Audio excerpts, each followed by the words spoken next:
1절에서 그런 말씀을 한 것처럼 또 10절에서 다시 이새의 뿌리에서 한 싹이 났다 이런 말씀을 해요. 그래서 예수님을 얘기하는 겁니다.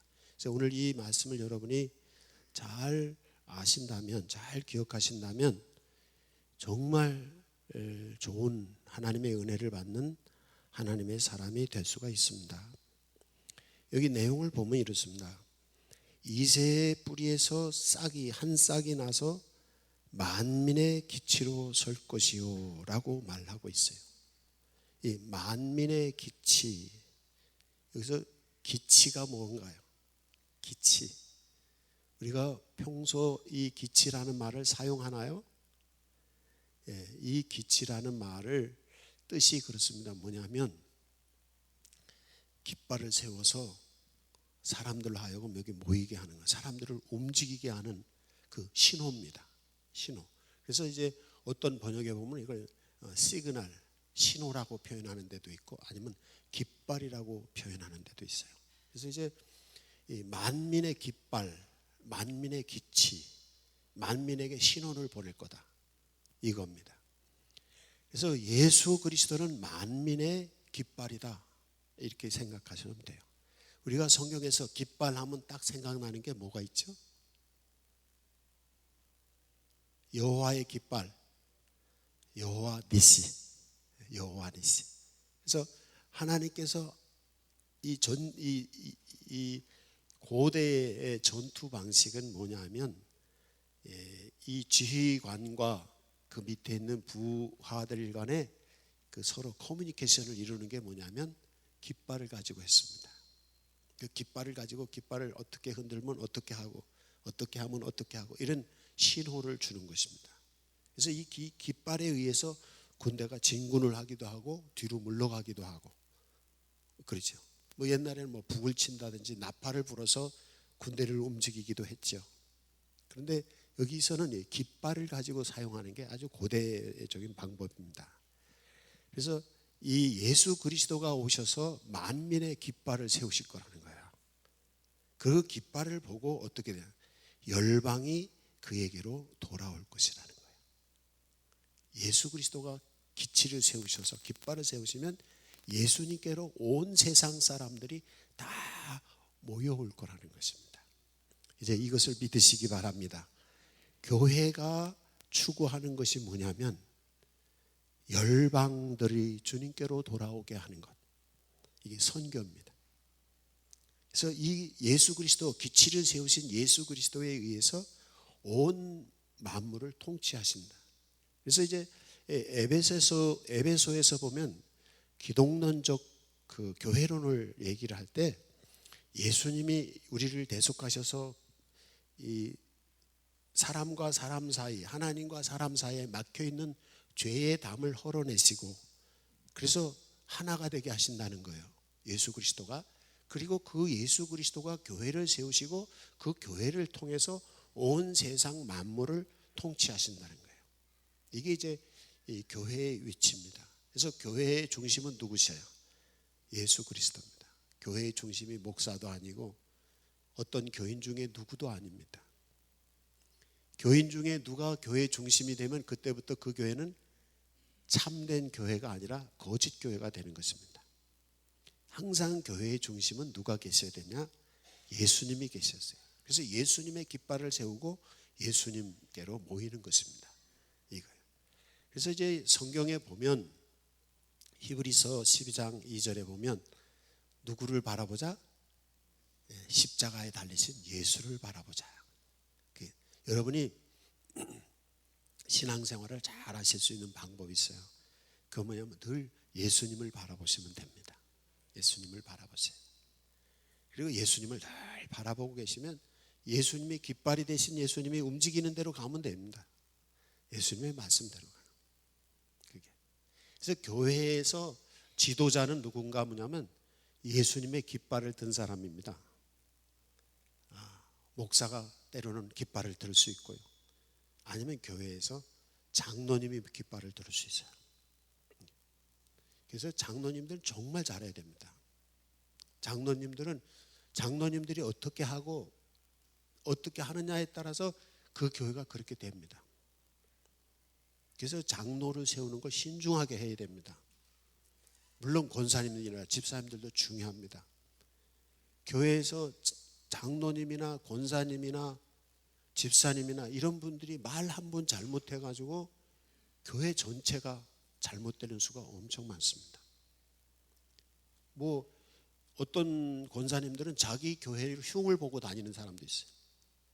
어떤 집사님들은 자기 교회 교인들 흉 보고 다닌단 말이에요. 그게 그러니까 교회에서 장로님이나 권사님이나 집사님 이런 분들은 지도자입니다. 그 지도자는 예수님의 깃발을 드는 사람이에요. 딴 거 하면 안 돼. 누구만 올려야 돼. 예수님만 자랑해야 돼. 깃발을 하나 들고 나올 거 그래. 이거로 대신 드릴게. 예수님의 이것만 들어야 돼. 그래서 자기를 자랑하고 자기 누구 형 보고 이런 게 아니라 기치를 세우라는 거는 예수님의 깃발을 세우는 거예요. 이거. 그러면 모든 사람들이 뭘 보는 거예요? 십자가예요.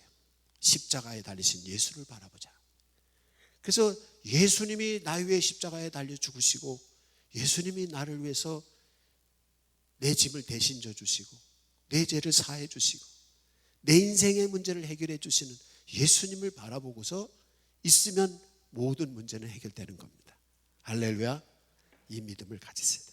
여기서 기치, 우리가 쉽게 이해할 수 있는 건 깃발을 높이 세운다 이런 뜻입니다. 이제 이런 거를 또 다르게 해석하면 우리 여기 남자분들은 군대를 갔다 오셨잖아요. 군대 가 있으면은 제일 먼저 군대 가서 논산훈련소에서 제일 연습 먼저 하는 게 있습니다. 논산훈련소에서 제일 먼저 연습하는 게 있는데 뭐냐면 흩어져서 무슨 있다가 갑자기 모이라고 그래요. 그런데 갑자기 모였을 때 그 약속한 대로 줄이 딱 서 있어야 됩니다. 그래서 이 약속한 대로 첫 번째, 두 번째, 몇째 줄에 누가 내가 있어야 될 위치를 다 알고 있어야 돼요. 근데 그때 지휘관이 뭐라고 하느냐 하면 한 사람을 정해요. 한 사람을 정해서 기준 그렇게 해요. 그럼 어떻게 그 사람이 이렇게 손을 들고 기준. 근데 주로 그 사람은 키가 크고 사람들이 잘 보이는 사람, 그리고 늘 지휘관을 잘 쳐다보고 지휘관의 말을 잘 듣는 사람을 그 사람을 기준으로 정해. 농땡이 부리고 자꾸 가서 숨어서 딴짓하고 이런 사람을 기준으로 세우면 그 사람 찾다가 끝납니다.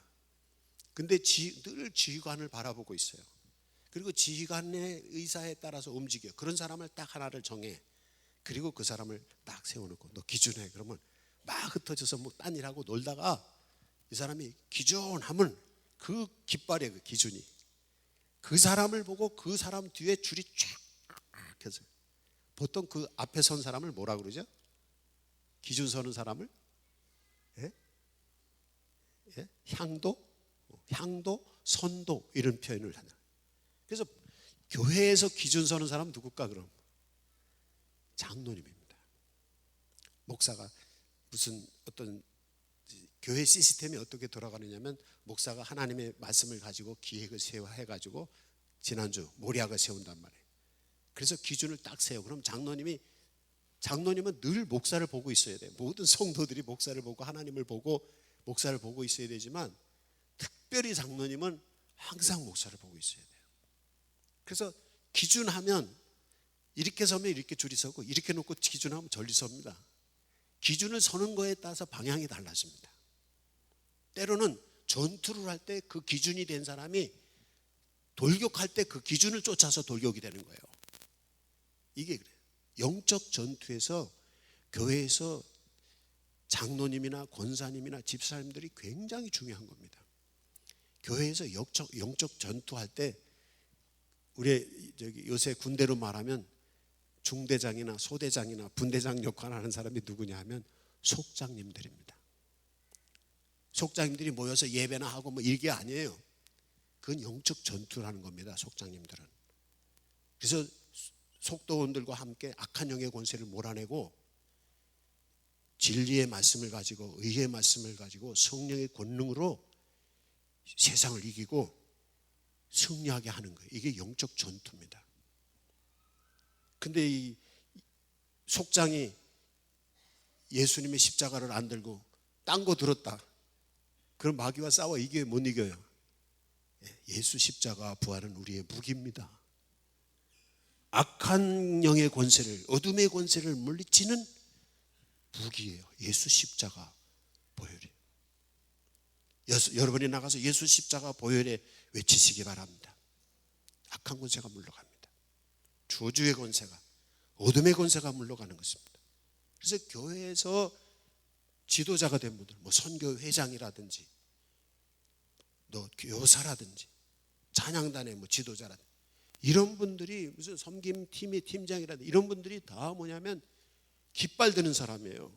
그리고 항상 거기에 공동체 안에 이 그 팀원들은 뭐냐면 속회원이나 회원들은 그 깃발 드는 회장을 항상 보고 있어야 돼요. 그리고 그 깃발 드는 사람은 누굴 보고 있어야 돼요? 교회에서는 목사가 하나님 직접 못 보니까 어떻게 목사를 통해서 지시하신단 말이죠. 목사를 보고 있어야 돼요. 가끔 보면 선교회에서나 속회에서나 또 뭐 무슨 일할 때 보면 목사가 모르게 무슨 일을 하시는 분들이 있더라고. 이건 교회론을 몰라서 하시는 분들이. 어떤 분들은 목사님 가만히 계세요. 우리끼리 할게. 이건 교회론을 몰라서 하는 얘기예요. 꼭 그럴 때 사탄이 역사하고 거기서 문제가 일어나요. 교회에서 하나님이 예수님이 깃발이 되셔서 예수님의 말씀에 의해서 예수님처럼 예수님을 닮아가라 그러잖아요. 그래야지 이 교회에 하나님의 능력이 와서 깃발이 움직이는 대로 방향이 결정되고 승리도 할 수 있고 후퇴를 할 수도 있고 이렇게 되는 거예요. 그렇잖아요. 후퇴하는데 깃발을 신호를 못 본 사람들은 어떻게 돼요? 다 죽는 거예요. 전쟁에서. 공격하는데 깃발을 못 본 사람들은 공격에 참여하고 영광에 참여하지 못하는 거예요. 이게 굉장히 중요한 거예요. 이건 시스템입니다. 그래서 여기 깃발을 세우시는 주님. 근데 이 깃발을 보고 그냥 이스라엘 백성만, 교인들만 보는 게 아니에요. 이 깃발은 뭐냐? 열방, 만민이 본다는 거예요. 예수 그리스도의 깃발을 우리가 세울 때, 이 깃발을 세울 때, 십자가의 깃발을 들을 때 이 깃발을 예수 믿는 사람만 보고 오는 게 모이는 게 아니라 안 믿는 사람들까지도 온 세상 사람들이 다 본다는 거예요. 그리고 모여온다는 거예요. 이게 성경입니다. 여러분이 예수 그리스도를 높이 드시기 바랍니다. 거기에 역사가 일어나요. 능력이 있어요. 지혜가 있어요. 하나님의 평강이 있고요. 여기 하나님의 우리가 알지 못하는 신비로운 능력이 있습니다. 그러니 우리 믿는 것입니다. 이제 여러분의 중심에 여호와의 깃발을 세우시기 바랍니다. 가정의 깃발도 누가 해요? 예수님이 되시게. 깃발 드시는. 그래서 깃발을 들려면 하나님의 뜻을 알아야 될 거 아니에요. 그러니까 늘 예수님을 바라봐야 되고 그리고 기도해야 되고. 그리고 깃발 드는 사람은 베드로전서 5장 3절에 보면 양무리의 본이 되라. 본이 되셔야 됩니다. 깃발 드셔야 돼요. 교회에서 앞에 나와서 찬양하시는 분들, 이게 찬양대 서시고 집사님들, 권사님들, 장로님들 본이 되셔야 됩니다. 왜? 그 사람 보고 다 쫓아가니까. 그래서 깃발 들어서 양무리의 본이 되야 되나. 예수님을 날마다 바라볼 것, 그 다음에 본이 될 것. 이게 지도자가 되는 것입니다. 그래서 깃발을 높이 세우세요. 그래서 온 세상 사람들이 우리 아산교회로 몰려오기를 바랍니다. 꿈을 꾸셔야 돼요. 꿈을 꾸셔요. 아산교회에 꿈을 꾸시기 바랍니다. 이제 온 세상 사람들이 아산교회로 몰려올 것입니다. 여호와의 예수 그리스도의 깃발을 세울 때 구원을 얻기를 원하는 사람들이, 복받기를 원하는 사람들이, 거룩한 삶을 살기를 원하는 사람들이 예수 십자가의 깃발을 보고 달려오는 것입니다. 이거 세워야 돼요. 우리가 다른 거 세워서 안 됩니다. 근데 이제 이 만민의 기치를 세울 때 열방이 돌아오고 그 다음에 남은 자들이 돌아온다고 여기 성경에서 말씀하고 있어요. 여기 보면 11절, 12절, 16절에서 흩어진 자, 남아있는 자들이 돌아온다. 이건 이스라엘 백성. 지금 나라가 다 나라가 다 망했어요. 포로로 붙잡혀가고 다 세상. 나라가 살기 좋으면 국민들이 다른 나라로 갈까요? 안 갈까요? 안 가죠. 나라가 괜찮을 때 다른 나라로 가는 건 뭐 하러 가느냐면 정복하러 가는 겁니다. 옛날에 일본이 우리나라를 쳐들어왔을 때 나라가 살기가 어려웠잖아요. 먹고 살기도 어렵고 일본 사람들이 억압을 하고 그랬을 때는 사람들이 다 어디로 갔어요? 다른 곳으로 가버렸단 말이에요. 어떤 사람들은 일본으로 가고 어떤 사람은 중국 가고 어떤 사람은 러시아로 가고 어떤 사람은 미국으로 가고 다 흩어져서. 근데 그러다가 우리나라가 이제 좀 살기 좋은 나라가 됐잖아요. 그러니까 어떻게 해요? 뭐 중국에 가 있던 분들도 러시아에 있던 분들도 일본에 있던 분들도 미국에 있던 분도 다 어디로 오는 거예요? 우리나라로 오는 거예요. 하나님이 깃발을 세우시면 이 깃발을 세운다는 하나님이 거기 계셔서 역사하는 겁니다. 역사하시니까 구원의 역사가 일어나고 축복의 역사가 일어나고 부흥기가 일어나요. 그러면 모이는 거예요. 여러분 잘 나갈 때 사람들이 모이지 여러분이 힘들면 친구도 어떻게 해요? 다 떠나요. 가족도 떠납니다. 여러분이 여호와의 깃발을 드셔서 모든 사람들이 여러분에게 모이는 복을 받으시기 바랍니다. 여호와 예수 그리스도의 깃발 드셔야 돼요. 예수님이 함께 계셔서 임마누엘 예수님이 우리와 함께 계시면 사람들이 모이는 거예요. 여기 흩어져 있던 이스라엘 백성들도 돌아왔다는 거예요. 깃발을 세웠던 메시아 예수 그리스도의 깃발을 보시기 바랍니다. 그리고 깃발을 세우셔야 돼요. 그래 흩어져 있는 사람들이 돌아왔다니, 남은 자들이 돌아왔다는 거예요. 이 남은 자는 예수 믿는 사람들이지, 하나님의 백성들이죠. 근데 여기 보면 하나님의 백성만 돌아오는 게 아니라 어떻게 해요? 열방, 이방 사람들도 돌아온다는 거예요. 하나님은 예수 믿는 사람들에게만 하나님이신가요? 안 믿는 사람들에게도 하나님이신가요? 예.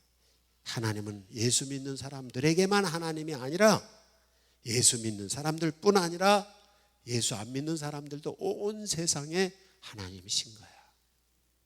그래서 깃발을 세웠더니 예수 믿는 남은 자들 흩어진 이스라엘 백성만 돌아오는 게 아니라 하나님을 알지 못했던 온 세상 만민들이 그 깃발을 보고 주님께로 돌아왔다니.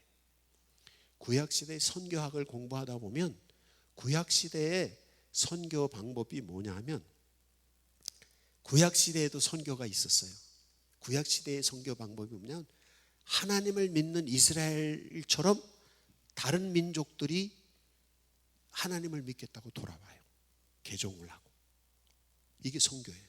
근데 그때 거기서 같이 일어나는 게 뭐냐면 이스라엘이 패망해서 어려움 당했다가 그 어려움 속에서 하나님이 건지실 때 남은 자, 흩어진 자가 돌아올 때 그때 같이 묻어서 와요. 이제 출애굽 얘기 아시죠? 출애굽할 때 10재앙이 있고 10번째 재앙 때 이제 출애굽을 하잖아요. 그때 거기 있던 모세를 쫓아서 나온 사람들은 누가 나왔느냐 하면 10재앙을 할 때 모세가 연락을 합니다. 이것도 연락하는 거는 신호예요. 신호. 깃발을 가지고 신호하는 거예요. 내일 우리 출발할 거야. 내일 출발하는데 출발할 때 너희들은 언제 명령이 떨어질지 모르니까 신발을 다 신고 있어. 밤에 신발 다 신고 아주 긴 여행을 떠날 거니까 음식을 일주일치를 쉬지 않게 무교봉으로 해. 그리고 나물도 준비해. 그리고 오랜 여행을 할 거니까 양을 잡아서 양고기를 든든히 먹어둬. 그때 양의 피를 문설주에다 발라. 이게 깃발이 시그널, 신호를 보내는 겁니다. 그때 이스라엘 사람, 히브리인들 중에서 그 말을 듣고 문설주에 피를 바르고 그런 사람들은 살아남았어요. 근데 이스라엘 사람 중에서도 그 신호를, 깃발을 보지 않고 신호를 보지 않고 문설주에 이걸 바르지 않았어. 그 사람들은 첫 번째 태어난 모든 자녀들이 다 죽는 거예요. 근데 이스라엘 사람하고 친한, 이건 가설입니다, 친한 애굽 사람이 있었어. 근데 이스라엘 사람이 양의 피를 여기다 칠하면 첫 번째 아들이 안 죽는데 너도 할래? 그래서 그걸 믿고 애굽 사람이 자기도 칠했어. 너도 이거 할래? 그게 뭐예요? 전도입니다. 예수 믿으면, 예수 십자가 보혈을 믿으면 죄를 용서해 주시고 지옥에 안 가고 천국에 가고 하나님이 함께 계셔서 하나님의 백성 되게 한대. 너를 구원한대. 그걸 안 믿는 사람들이 그 깃발이에요. 그걸 듣고서 예수 십자가를 믿었어.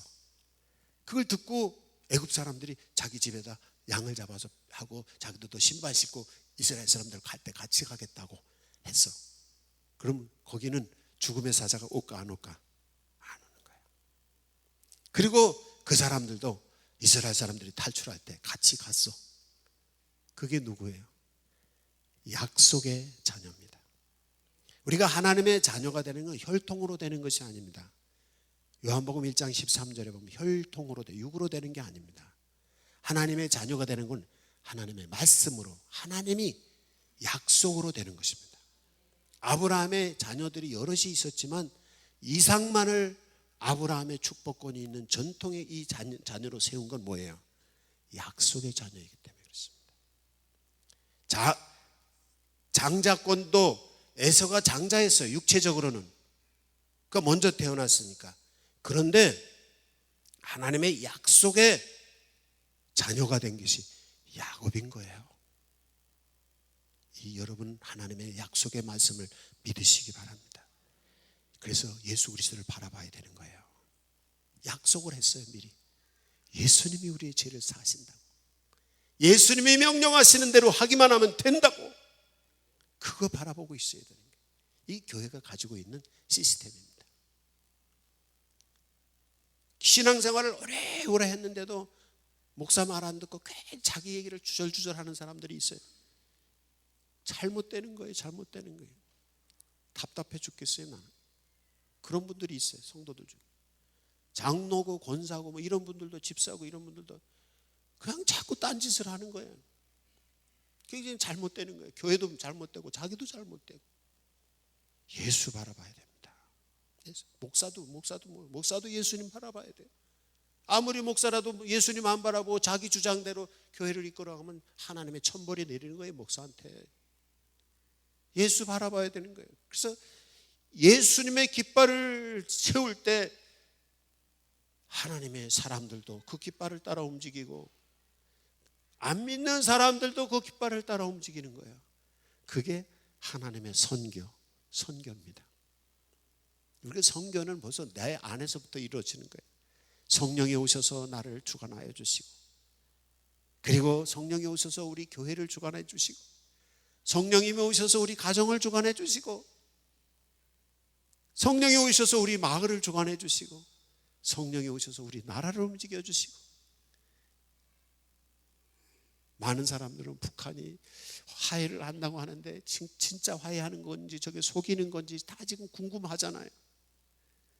여러분, 하나님이 북한을 움직이시는 줄 믿으시기 바랍니다. 난 그렇게 믿어. 왜? 내가 1년 전에 그렇게 기도했거든.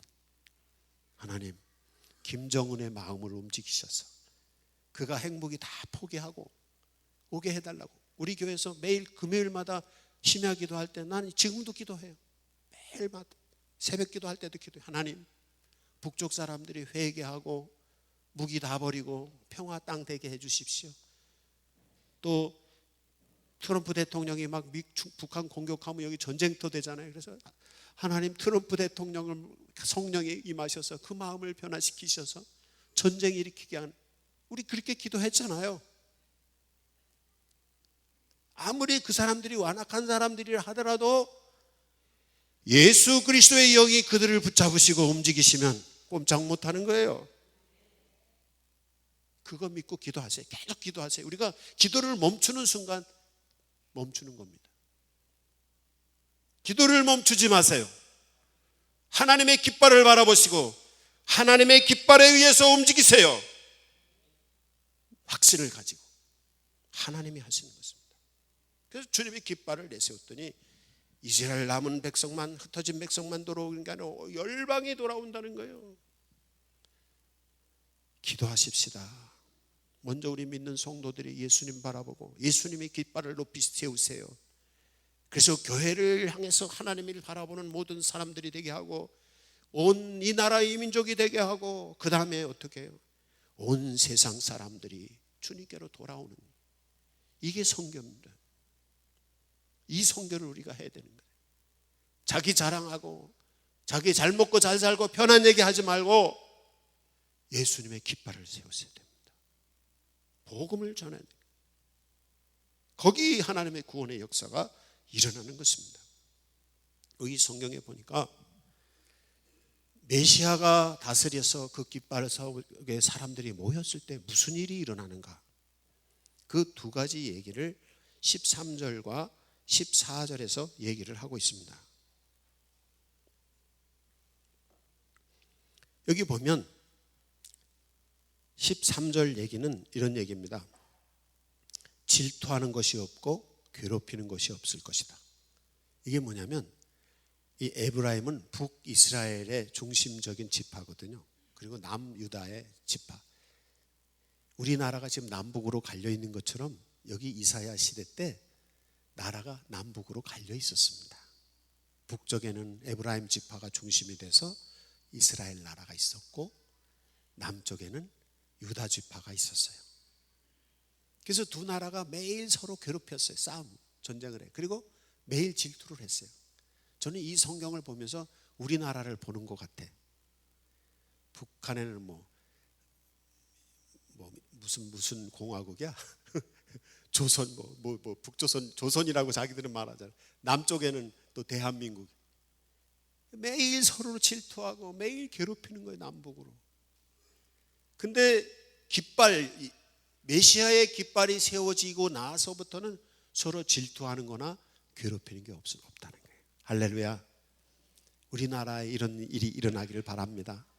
그래서 여호와의 깃발이 세워져서, 그래서 서로 질투하고 서로 괴롭히고, 북한이 남한을, 남한이 북한을 서로 괴롭히고 질투하지 않게. 그것뿐 아니라 사람과 사람, 가족들 간에, 형제 간에, 이웃 간에, 성도들 간에도 질투하지 마세요. 남을 괴롭히지 마세요.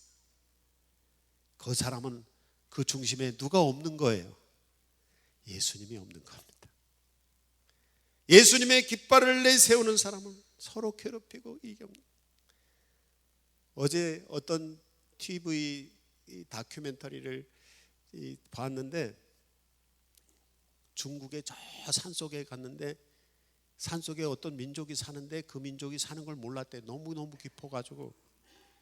그래서 2000년도인가 어떤 사람이 탐험가가 가서 발견을 했어요. 근데 그 사람들이 산골짜기에서 자기들이 살아요. 자바라고 그러더라고요, 그쪽.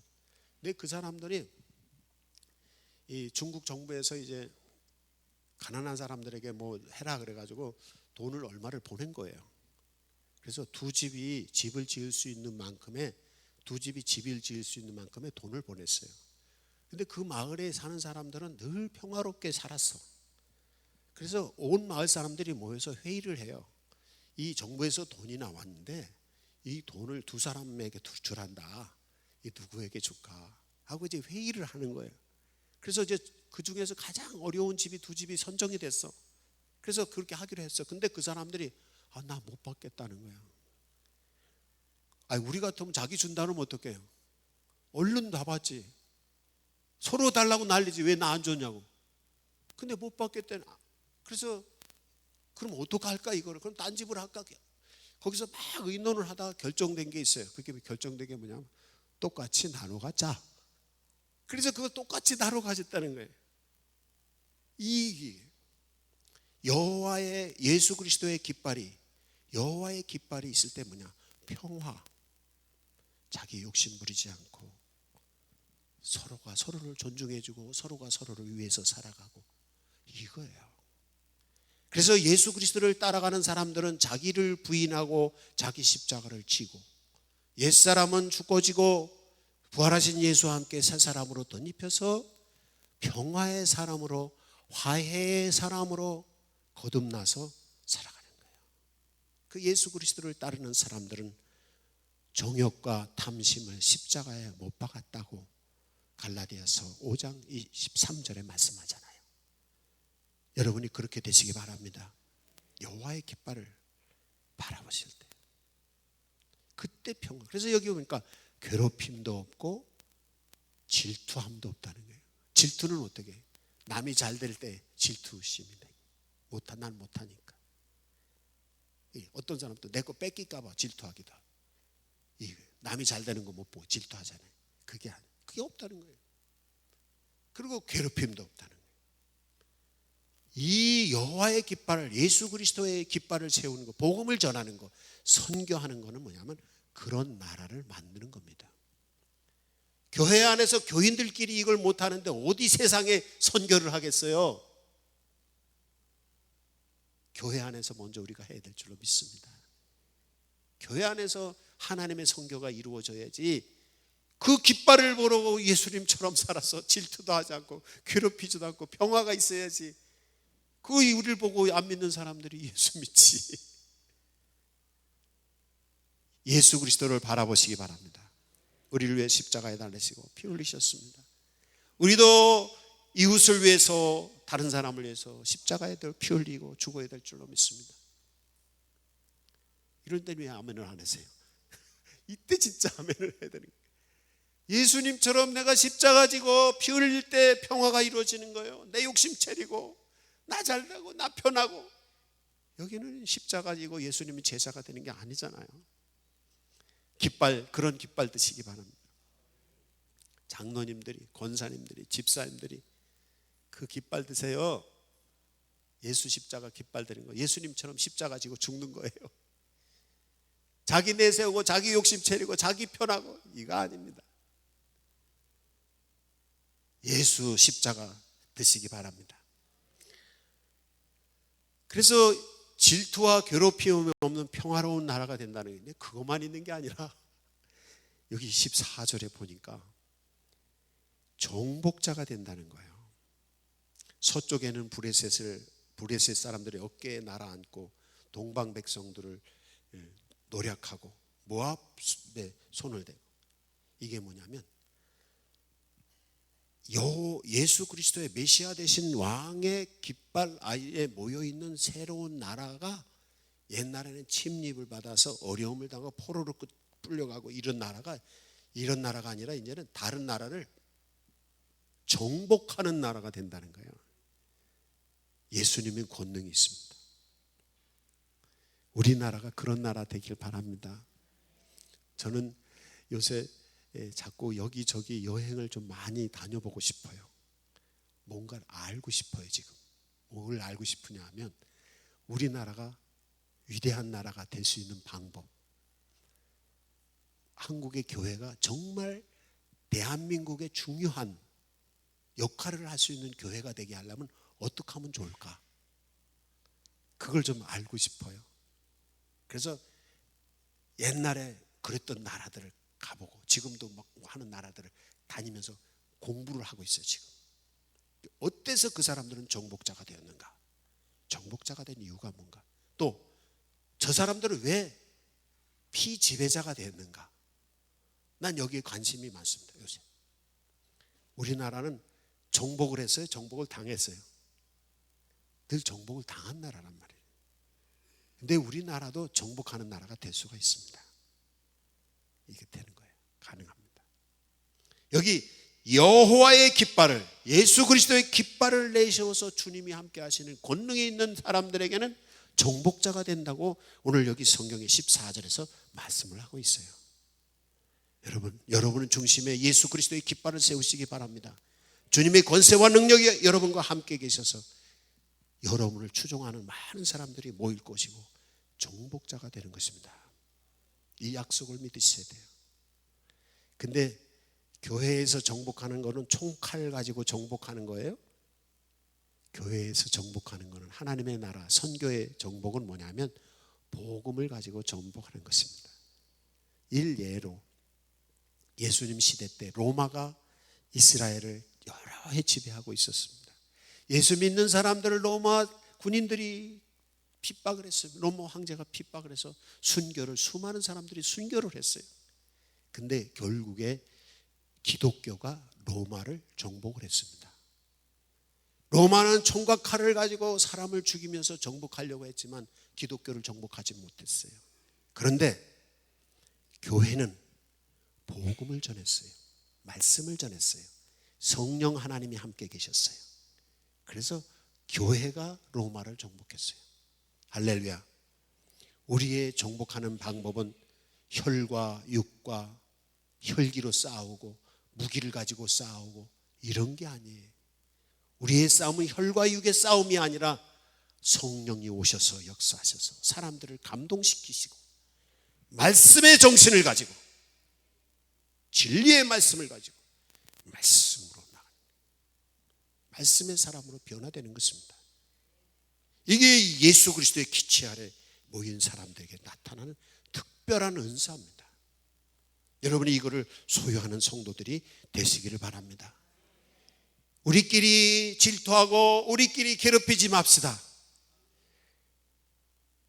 그리고 깃발을 쫓아서 나가서 정복자가 됩시다. 이게 나라가 되는 일입니다. 이게 집안이 되는 일이에요. 이게 교회가 되는 일이에요. 교인들끼리 질투하고 교인들끼리 남이 어쩌고 저쩌고 흉보고, 그 교회는 망하는 교회입니다. 그게 아니라 용서해주고 가려주고 덮어주고 약한 사람은 힘을 도와주고, 그래서 같이 일어나는 거예요. 그게 예수 그리스도가 우리를 위해서 죽으신 것처럼 우리가 그렇게 섬길 때 가능한 거예요. 그래서 하나님의 역사가 일어나는 것이에요. 그걸 본 안 믿는 사람들도 그 사는 방법이 괜찮네, 우리도 그렇게 살자, 이겁니다. 그게 선교입니다.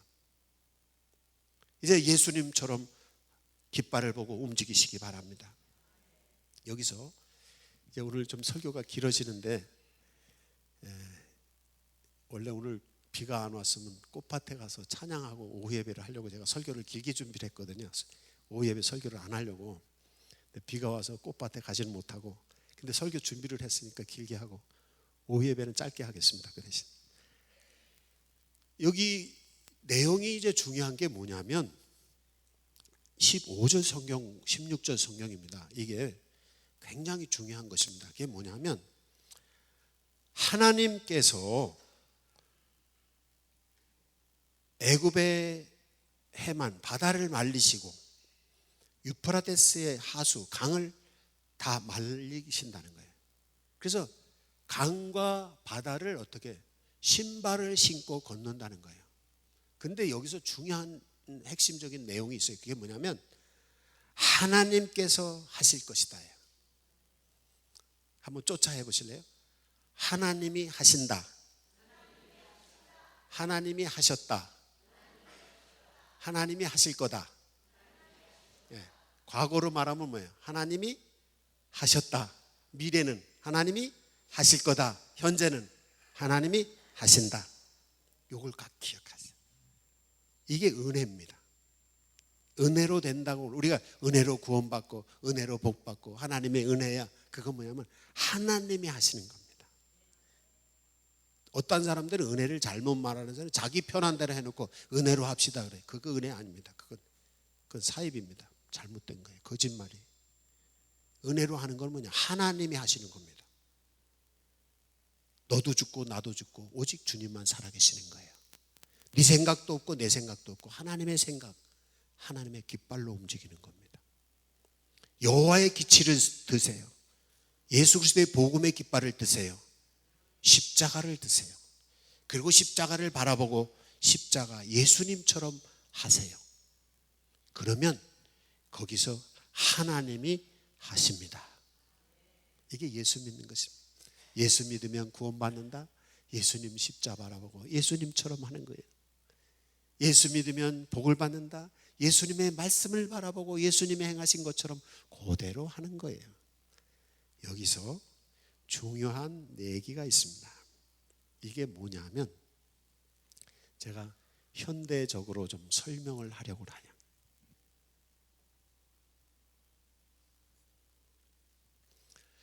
21세기 들으면서 뭐 IT 시대라든지 뭐 이런 정보화 시대라든지 또 요새는 뭐 4차 산업 시대라든지 이런 얘기가 나오잖아요. 근데 이런 게 이루어지는 근간이 있습니다. 그게 뭐냐면 컴퓨터가 만들어졌어요. 이 컴퓨터라는 게 사람하고 똑같이 만들어 놨어요. 사람 머리처럼. 컴퓨터가 사람 머리하고 기능이 비슷해요. 컴퓨터 속에 기억하는 장치가 있어요. 사람 뇌에도 기억하는 장치가 있잖아요. 그리고 뇌에도 뭐냐면 계산하는 기능이 있어요. 뇌에. 그런데 컴퓨터에도 계산하는 기능이 있습니다. 그래서 빨리 계산해서 그것을 기억을 하고 있는 거예요. 그때 기억한 걸 또 찾아서 빨리 계산하는 거예요. 이게 컴퓨터입니다. 근데 컴퓨터 만드는 사람들이 자기들이 사람 뇌로 할 수 있는 게 한계가 있으니까 컴퓨터를 만들어 가지고 사람들이 할 수 있는 그 이상의 것을 기억할 수 있고 그것을 계산할 수 있도록 기계로 한 거예요. 이게 컴퓨터입니다. 근데 그 컴퓨터 하나만 하는 게 아니라 그런 컴퓨터 여러 개를 다 같이 연결을 해놨어요. 그 연결을 해놓은 게 뭐냐면 인터넷이에요. 그래서 온 세계에 있는 컴퓨터가 다 하나로 엮어놔서 연결이 돼서 그게 이제 인터넷인 거예요. 그러니까 온 세상에 있는 컴퓨터들이 다 하나같이 묶어져 있어요. 근데 요새는 이 핸드폰을 만들어 가지고 컴퓨터가 필요 없어요. 요새는 이 핸드폰이 컴퓨터하고 똑같아. 기능이. 이 핸드폰 속에 온 세계에 있는 컴퓨터가 다 연결이 돼 있어요. 이걸 쓸 줄 모르는 분들은 그냥 이것만 들고 다니면서 전화만 하시고 사진만 찍잖아. 근데 이게 연결이 다 돼 있습니다. 연결이 돼 있어요. 그래서 그 연결된 거를 써먹을 줄만 알면 그 사람은 공부를 수십 년 한 사람보다도 더 유식할 수도 있어요. 그게 21세기 정보화 시대의 가장 중요한 사는 방식이에요. 근데 이 방식을 기독교적인 방식으로 제가 다시 연결을 지어서 한번 설명을 드려보려고 그래요.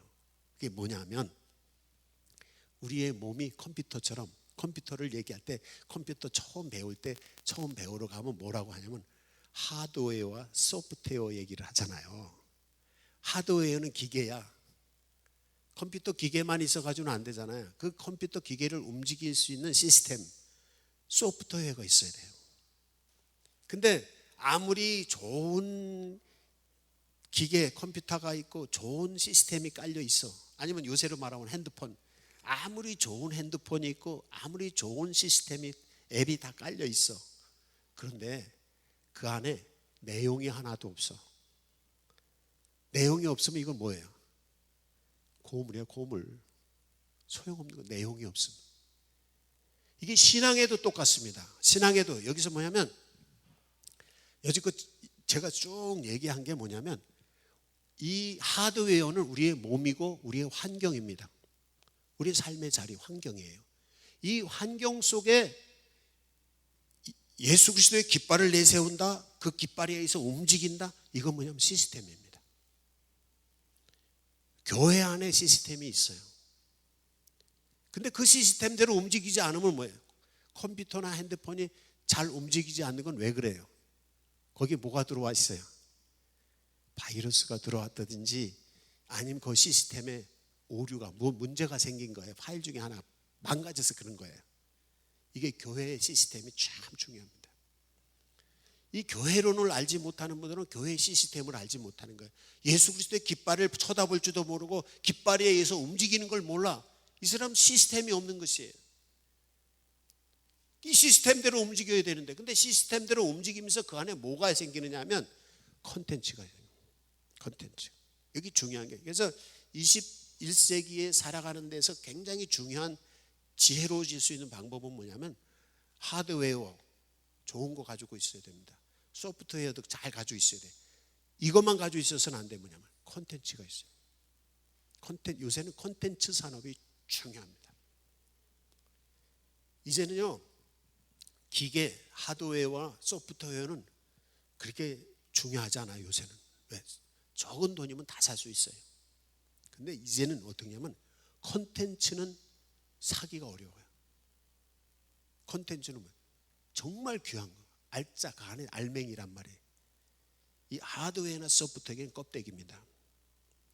몸은 아주 그럴듯하게 잘생기고 잘 이뻐, 건강해. 그런데 사는 방식을 잘 몰라. 사는 방식을 모른다는 것은 그 사람이 소프트웨어가 없는 겁니다. 시스템, 어떻게 살아야 될지 몰라. 그럼 그 사람이 행복하게 살 수 있어요? 아무리 이쁘게 생기고 건강해도 정신이 잘못해, 사는 방식이 잘못됐어요. 이거는 소프트웨어가 잘못된 사람은요, 사는 방식이 잘못되면 불행해지는 거예요. 아무리 잘생기고 건강하고 돈도 많고 다 환경이 좋아도 사는 방식이 잘못되어 있으면 그렇게 되는 거예요. 예수 믿는 건 뭐냐면, 예수님의 깃발 아래 사람들이 모인다는 건 뭐냐면 예수님에 의해서 움직이는 이 소프트웨어를 갖는 겁니다. 그리스도인으로 살아가는 삶의 방식이 우리 안에 들어있어야 돼요. 근데 그것만 가지고 안 돼. 그 안에 내용이 들어가야 되는 거예요. 콘텐츠가. 내용이 있어요. 그 내용 속에서 뭐냐면 열매야, 결과물이야, 이 내용은. 근데 이게 어떻게 되냐면 여기 16절에서 이런 말씀이 있어요. 그 남아있는 백성 곧 아수르에서 남은 자들을 위하여 큰 길이 있게 하시되, 그 다음 여기가 중요합니다. 이스라엘이 애굽 땅에서 나오던 날과 같게 하시리라. 요겁니다. 요게 그 얘기예요. 지금 얘기한 게. 지금 아수르에서 돌아올 거다라는 얘기를 하면서 뭐와 같이 돌아오냐? 애굽에서 출애굽을 할 때와 같이 하나님이 그들을 홍해를 건너고 10가지 재앙을 하고 홍해를 건너고 광야를 건너서 가실 때처럼 하나님이 하실 거다. 요걸 요새 많이 유행하는 말로 뭐냐면 스토리텔링입니다. 이게. 하나님이 이스라엘을 구원하셨어. 그럼 한마디로 끝나.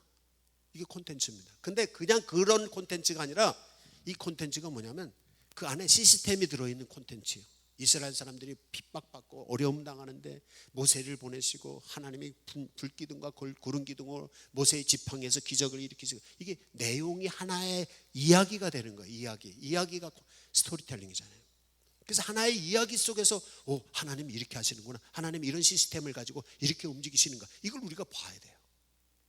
성경을 보면서 성경의 이야기, 신앙의 기준이 되는 이야기를 우리가 가지고 있어야 돼요. 이스라엘 사람들은 조상 때부터 하나님이 모세를 통해서 우리를 구원하셔서 홍해 바다를 가르셔서 만나를 내리셔서 메추라기를 보내셔서 이스라엘과 파는 애굽 사람들을 다 물리쳐서, 이걸 어릴 때부터 계속 들었어요. 아기 때부터 스토리텔링이 돼서 하나님은 이렇게 하시는 분이야를 다 알고 있어요. 그럼 자기가 주어진 상황에서, 이 상황에서 하나님이 하신다, 은혜 어떻게 하시는지 다 알아. 왜? 이미 스토리텔링 되면서 다 익숙해졌어. 계속 그 콘텐츠를 들으면서 어때? 시스템도 만들어졌어. 아, 저렇게 사는 거구나. 그래서 내 몸으로, 내 마음으로, 내 정신으로 어떻게 살아가서 어떤 상황에 부딪혔을 때 어떤 시스템이 돌아가야 된다. 그 콘텐츠가 있어요. 그러니까 내 안에 그게 있어요. 예수 믿는 사람들이요, 여러분이 가장 신앙생활 잘할 수 있는 건요, 살아계신 하나님, 성령님이 직접 여러분에게 나타나셔서 역사하는 경험들, 그 경험한 이야기가 내 기억 속에 있어야 됩니다. 그 사람이 신앙생활 잘합니다. 내가 예수 믿었더니 하나님이 오셔서 날 이렇게 하셨어. 병을 고치셔서 이렇게 했어. 내가 어떻게 했더니 어떻게 했어. 내가 어떻게 했더니 하나님이 내 사업을 어떻게 하셔서 내 인생길을 이렇게 하셔서, 그 이야기가 있어야 돼요. 신앙의 기준이 되는 이야기, 간증이 있는 사람들은 늘 그걸 반복을 해야 됩니다. 자기도 늘 여기 성경에 보면 모세를 애굽에서 출애굽할 때 구하신 것을 기억을 해라, 자자손손 기억을 해라 라고 성경에서 얘기한다. 그게 우리 마음속에 있어야 돼요. 그래서 내가 경험한 하나님의 은혜로 내가 병 나은 거, 하나님의 은혜로 구원받고 새 생명으로 또 영생의 기쁨을 가지고 있는 거, 하나님이 내 안에 오셔서 복을 주신 거, 이거를 기억을 하면서 계속 반복해서 내 속에 기억하고, 나만 기억하는 게 아니라 자식들에게 자꾸 기억해요. 자녀들이 예수 안 믿는 가정은요, 자녀들에게 이 얘기를 안 해서 그럽니다. 내가 만난 하나님, 내가 경험한 하나님을, 내가 나의 얘기, 내 속에서 역사하시던 하나님의 얘기가 없든지 그 하나님의 얘기를 전하지 않아서 그런 거예요. 그럼 그 경험이 없는 분들은 그럼 어떻게 하면 좋을까? 경험이 없는 분들은 어떻게 해요? 체험이 없는 분들은 성경 속에 있는 하나님의 얘기를 기억을 하시면 됩니다. 출애굽을 하신 하나님의 얘기를 여러분의 신앙의 기준의 스토리텔링, 이야기로 마음속에 기억을 하시고 그 신앙의 기준이 되시면 돼요. 홍해를 건너게 하신 얘기를 읽으세요. 그러면서 나도 이 어려울 때 하나님께서 그렇게 하실 거예요. 기도할 때도 주님, 홍해를 갈라지게 하신 하나님, 성령의 바람을 일으키셔서 홍해 바다를 가르신 하나님께서 내 막혀있는 인생의 이 걸림돌을 주님께서 다 말라서 불어내십시오. 이거예요. 엘리야를 통해서 역사하신 하나님께서 내 안에서 역사하셔서 하나님 역사하십시오. 성경의 얘기들을 그냥 듣고 지나가는 게 아니라 그게 신앙의 기준이 돼야 돼요. 스토리텔링이. 그게 뭐냐면 그 스토리텔링 속에 들어있는 하드웨어와 소프트웨어와 콘텐츠를 가지고 있어야 됩니다. 그래서 그걸 가지고서는 간직하면서 어떤 상황이 벌어졌을 때 성경의 시스템을 가져다가 해결하는 거예요. 누가 하신다? 하나님이 하신다. 깃발을 누가? 예수 그리스도의 깃발, 이겁니다. 예수 그리스도의 깃발이 시스템을 움직이는 힘입니다. 예수 그리스도의 깃발을 들을 때, 십자가 깃발을 들을 때마다 역사가 일어나는 거예요. 그걸 여러분이 깨달으셔야 돼요. 그 진리를 깨달으셔야 돼요. 진리가 너희를 자유케 하리라. 자유함을 얻으시기 바랍니다. 하나님의 전지전능하신 능력이 우리 안에 계셔서 인생의 자유함을 누리는 그리스도인이 되시기 바랍니다. 승리하시기 바랍니다. 기도하세요. 각자 기도하세요. 응답의 기도하세요. 오늘 말씀에 대해서